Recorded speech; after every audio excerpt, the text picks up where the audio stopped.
Live. Perfect. All right. Good afternoon, everyone. My name is Adam Piazza with the Franklin Institute. We want to thank you very much for joining us today as part of our Franklin Frost programming, our live ice sculpting and artist Q&A. This program will take about 30 to 40 minutes. In just a moment, I'll be introducing our artists. They're going to be sculpting the entire time live. Any questions you have, submit them in the comment section, and I will pass information along to our sculptor. I think with all of that said, I would like to introduce to the stage from Ice Sculpture Philly, Peter Slavin. Everyone say, give a nice round warm of applause wherever you are for Peter Slavin. Woo! Thanks for having us. Oh, thank you. Hey everybody, great to see you. I can't see you, but you can see me. And thanks for having me. Stay safe out there. We are going to be sculpting lots of ice made from Philadelphia tap water. We use reverse osmosis, and these blocks came out of a sub-zero freezer of about 28 degrees. We make them in tanks at our studio at Ice Sculpture Philly in West Philly, and we're going to get started. One of our favorite sculptures to date, is the Franklin Institute. So I'm going to do a little detail on that, and then you guys have to guess what this is going to be. I can tell you one thing, it's going to be an ice sculpture.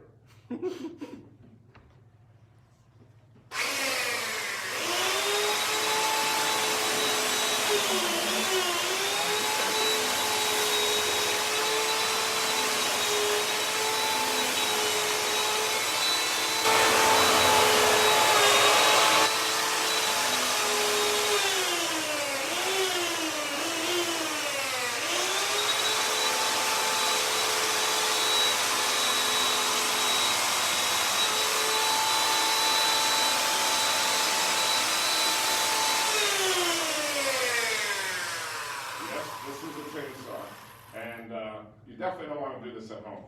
But a lot of people ask me, how did I really get started? And I just wanted to open up all the questions over the next 35 minutes. But I always say a joke that my grandfather owned an ice cube factory, and he didn't like babysitting me, so he gave me ice cubes, and he gave me an ice pick. And from there, I turned these little ice cubes 45 years later into what I do now.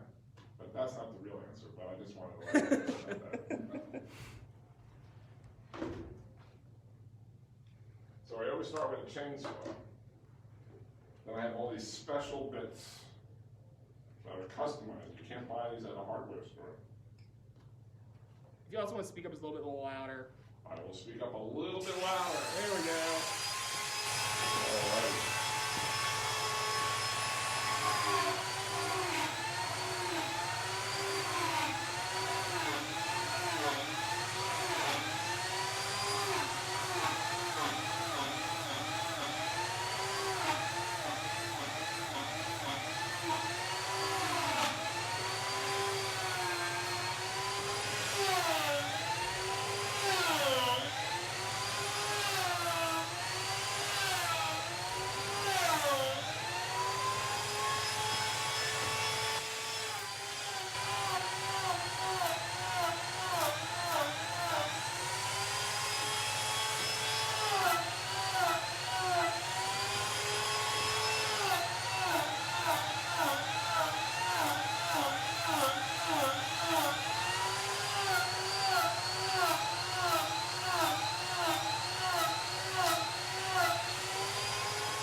Anybody have any questions? So we do have one question. Someone was able to notice, obviously, the Institute's logo.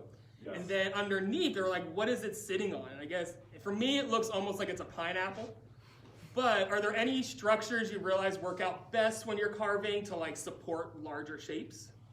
We always try to make sure that it's thicker from front to back, so there's much more of the weight is on the bottom and not the top, because you never want to build the roof before the foundation. So we make sure we have a good, strong foundation.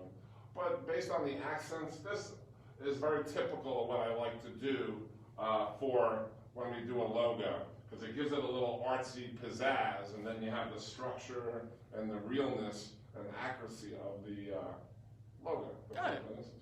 Very nice. Okay. And you gave us a little bit of it earlier. What also like spurred the interest in becoming an ice sculptor? I was in art school in New York City, and while I was in art school, I was cooking in a restaurant, actually the Rainbow Room in New York City. And I was on the loading dock, which wasn't on the first floor, it was way up on the 62nd floor. And I saw a gentleman sculpting a block of ice, and I was 19 years old, and I was totally fascinated by it. I'm like, I'm going to art school to study sculpture and painting and art history, and I don't know anything about these blocks of ice, and who is this guy? And so he would come every Friday or Saturday to sculpt ice for the brunch, and I would always make sure I would take a break to watch him, and that really caught my bug. Nice. Yeah. Is there like a special like classes, or was it more based off observation that you It was learned? observation. I kind of like did a free apprenticeship with him, Oh, cool. which I thought was I just loved it, and you know it's important for everybody out there. If you see something you really love, you know you have to take the initiative to teach yourself and to take the initiative to learn from people that have a lot more experience than you. And I followed him around all over Manhattan, moving his tools, handing tools for almost a year, and he wouldn't let me sculpt anything. And then finally he handed me a tool and he goes, I think you're ready. And it changed my life. Very cool.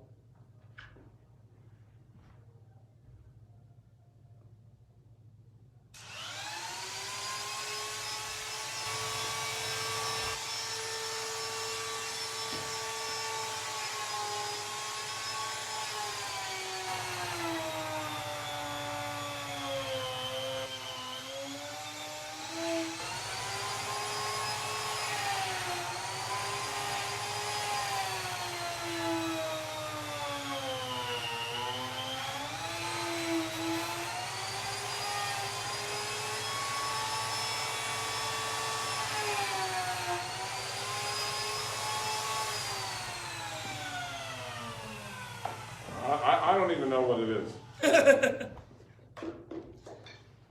Don't forget, if you're out there watching, let us know what you think Peter is carving. Send us your guesses in the comments and any other questions you might have. Now we're going to use the chainsaw.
So far guesses include a dolphin.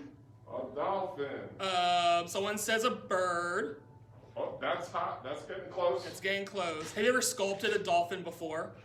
Yes, I lived in Hawaii and I sculpted probably several hundred dolphins out of ice. Wow. All right. Actually, and then I sculpted a dolphin out of butter, 4 feet, and they wanted to put it out on the veranda, and it happened to be 90 degrees, and they wanted to let everybody watch the butter melt in the sun. All right. So it kind of made me sad, but it was like, I was like, give me some toast, please.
So other guesses that came in, someone guessed an owl.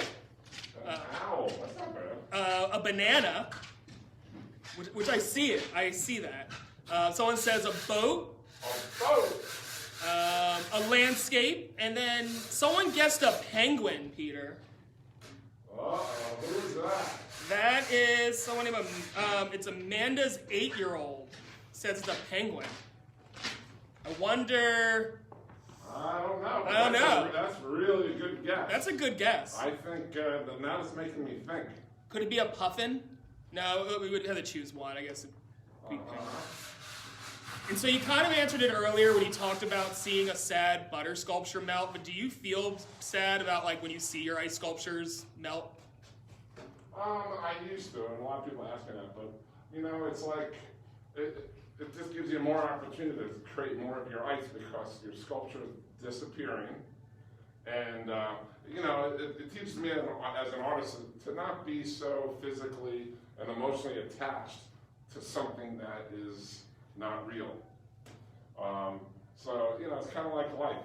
You know, you live life in the moment and enjoy it while it's there. So for me, that's the magic of sculpting. You know, it's ever changing, and it's a fast medium, and you know, I don't get sad. I love it.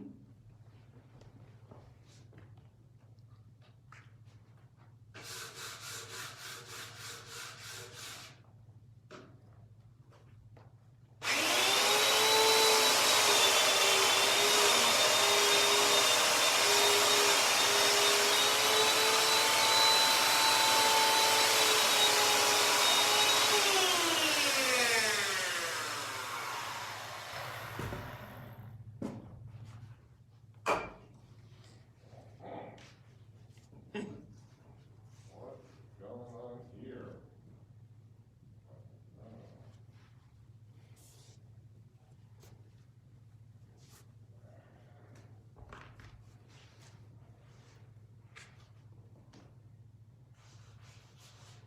So we're freezing a little piece of ice onto it. So we're adding to it, which I really love to do. I'm going to pour some water on it.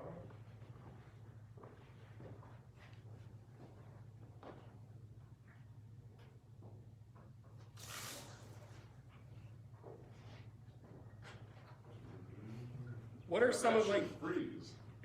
Hopefully it freezes, right? What are some of what's the smallest ice sculpt you've ever done? The smallest one. The smallest? Well, we do a lot of them every day. We do a 2-inch sphere out of ice. Oh, okay. Yeah, we have these warm compression molds, and we put a 2.5-inch ice cube in it that we hand cut. And then we put it in this sphere mold, and the top weighs a lot, the other half of it, and just weighs in after about 10 to 15 minutes, you have a sphere. Very cool. And a lot of people like to have them in their drinks. And then what's the largest sculpt you've ever done? The largest sculpture I did in Alaska, and it was 3.5 stories tall, right? And then we did, we did in Santa Monica and you can see it on Facebook or YouTube. Google Dawn of the Dinosaurs. We did a 47-foot scrap out of ice in Santa Monica in 80-degree weather. Wow. There's a time lapse of it, which is Cool. cool. And then we also did, for Disney, we did a castle 37 feet tall in the middle of Times Square. And that's another time lapse that you can see on Facebook. And just Google frozen ice castle Times Square. Those are a lot of fun. It takes a lot of engineering. You got to manage your team, and you got to be accurate, and you got to be safe to make sure no one gets hurt, because ice is very predictable. It's unpredictable.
Favorite chisels is the pickle fork. And it's named after a pickle fork. It's like if you have a big jar of pickles, you want to stab them with a long fork to get the pickle out. But You can't use an actual pickle fork to sculpt ice, but this is just what everybody calls it in the industry. Huh. But it's great for shaping.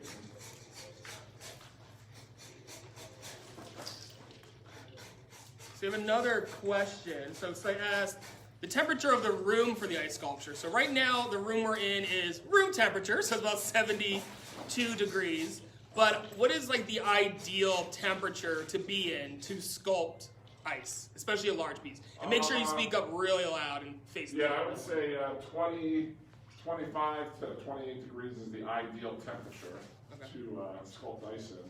But ice, you can sculpt at room temperature, you can sculpt ice at 90 degrees. You know, ice melts about a quarter inch every hour at room temperature. The bad news about ice in the sun is poison. The sun is poison to the ice, because what happens is when you freeze ice, you freeze microscopic air bubbles get captured that the eye can't see. They're inside.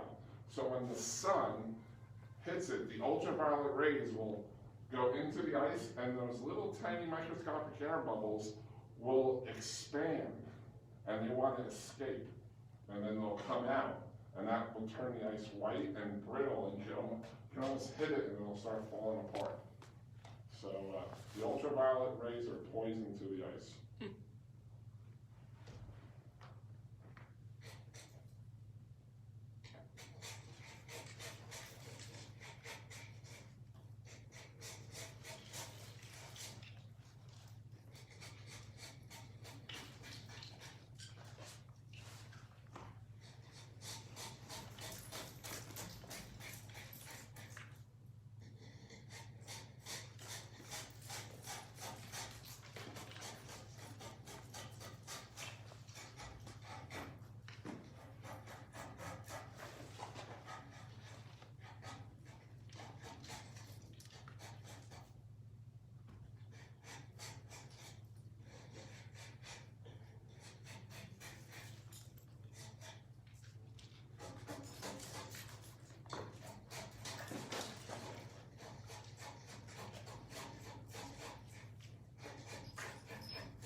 Any more guesses? So we've got a ghost. A ghost. We've got another one for a penguin. Very good. Let's see what else came before that. We did have another question. I am noticed. Oh, we got a pelican. Yeah. An angel. We're getting a lot of winged creatures. So that, at least that's being pretty visual for them. So someone asked, and I've seen you use a chainsaw and a pickle fork. Have you ever hurt yourself with your tools during an ice sculpt? Just a few paper cuts here and there. One time I cut my arm off, but I put it back on, froze it back on, and we're fine. Now, no accidents. We really try to pre-plan and really take all the safety precautions, because we know these are very, very sharp. Because when we're done with sculpting after a busy week, I spend 3 or 4 hours a week sharpening my chainsaw, my chisels, all my different bits, because it's just like a French knife. If you have a dull knife, the odds are you're going to hurt yourself. If you have it sharp, it's not going to be as bad. It won't bounce around on you. Here's one of my favorites right here. We call this a burn. This is great for shaping.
Now it's giving away.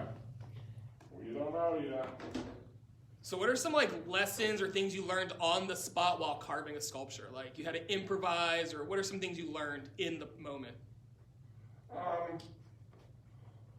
learned sometimes if you get too confident, the sculpture will slap you in the face. Literally, or? Well, what happens is you get too cocky and you keep going faster and faster and faster, and then you might break something and it falls down. You're like, oh, I should have slowed down and I shouldn't have been too confident. But confidence is a good thing to have. But you have to just really, really take your time. So it teaches me that, you know, it's a medium that can change pretty fast. Because for me, it's like there's a lot of science to it. Because you're looking at the ice, it's just like looking at marble. There's good parts of the ice and bad parts. It's like there's good parts of wood or good parts of marble, and you want to stick to the good parts. So you don't want it to break. Good lesson. All right. I borrowed this from my dentist.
A rhinoceros. Oh, definitely. Yep, that hasn't been a guess yet, though. Okay, good. We're keeping them on their toes.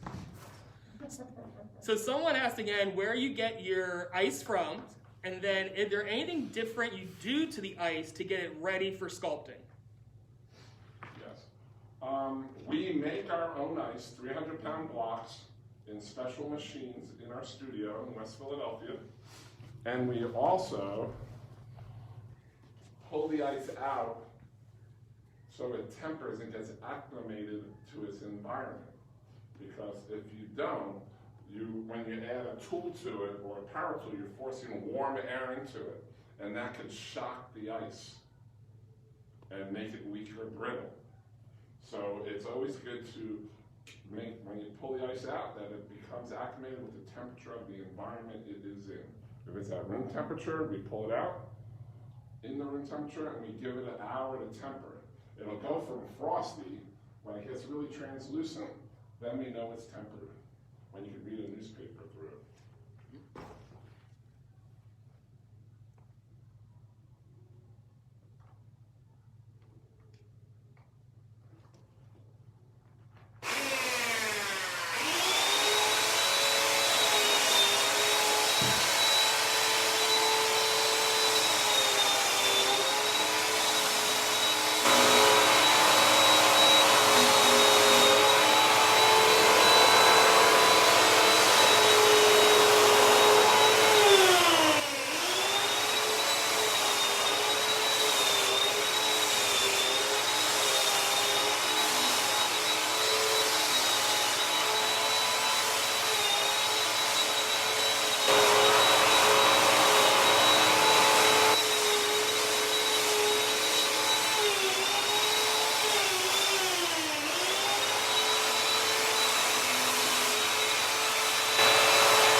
got some new guesses. We got a duck. A duck. A duck, yep. Okay. I can see that. I can see that. Yeah.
So, another question. How long have you been sculpting, and what are your favorite things to sculpt?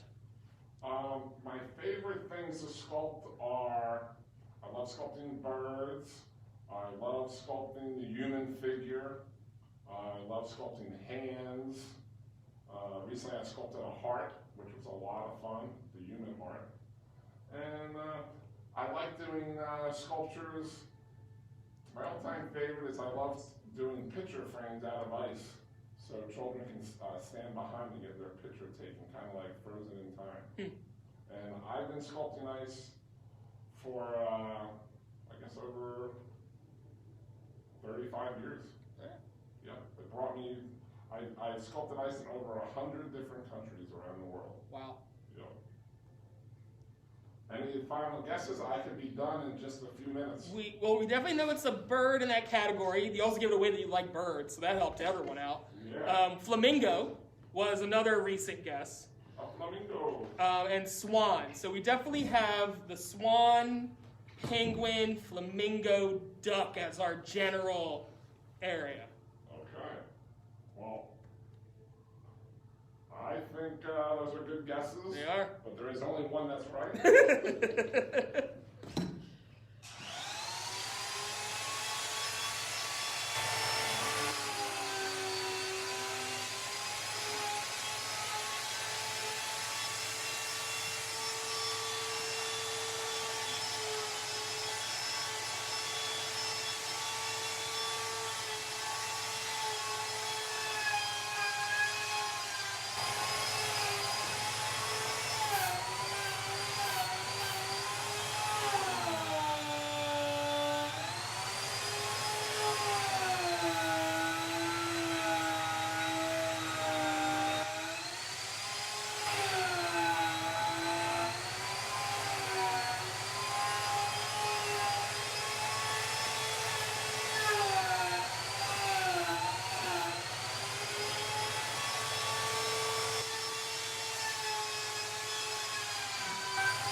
say magic torch time?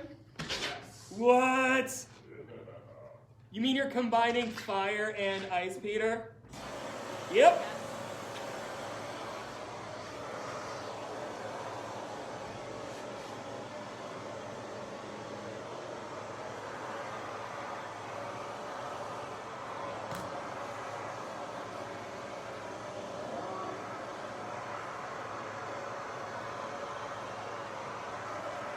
This clarifies it.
What do we think, everybody? We're up there in Doomland. What are some of our final guesses? Someone said the top guesses were flamingo and swan from someone. Someone also added a puffin. But I think, Peter, are you ready to reveal what our final sculpt was? It is a penguin. So we had a lot of great guesses, but that guess, Yes. the first time we got that guess was from Grayson. So his mom added it up there, and yeah, Grayson, you guessed it first. Good job. Good job. Definitely. So, Peter, do you have any last words to inspire people out there about what you do, or just any final remarks? Yeah, everybody out there, I know we all, when I was younger, and I know all and each and every one of you at home during this time when you're homeschooling and you're doing your math and all that, but just remember art.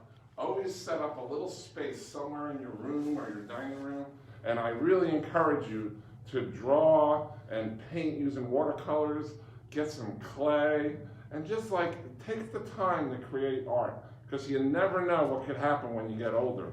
Because that's something I always did, and I feel very blessed that I make a living from my art. Because they say if you do something you totally love, you never work a day in your life. So practice at home, play with clay, draw and paint every day. Thank you. Thank you very much, Peter, and thank you everyone out there for joining us for our Facebook Live sculpture of Ice Sculpture with Peter Slavin. Be sure to check him out at icesculpturephilly.com, and thank you very much for joining us again here from the Franklin Institute. Have a great day.